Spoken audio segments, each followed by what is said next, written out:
Well, good afternoon. Thanks for joining. I'm going to try to provide a fairly broad overview of some of the developments. And as you'll see, just the last couple of years, it's breathtaking how much is happening in the regulatory space.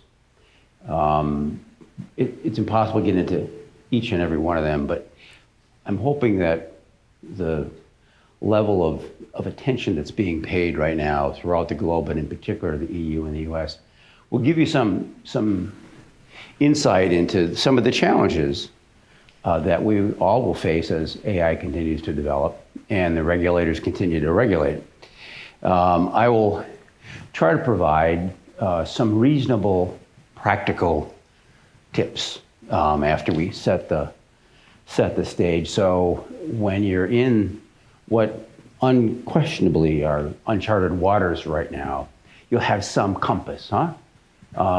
It's still, the regulations are still being developed, but you're gonna have to live with them as your products are now, and your ideas are now going as fast as you can make them go. So I'm gonna start with, there's gonna be a couple of slides that will give you a flavor of what's happening now.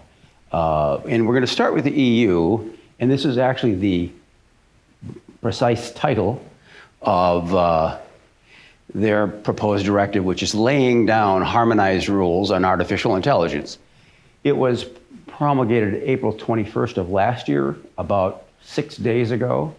The European Commission, which, if you know how these things are structured, essentially endorsed this proposal.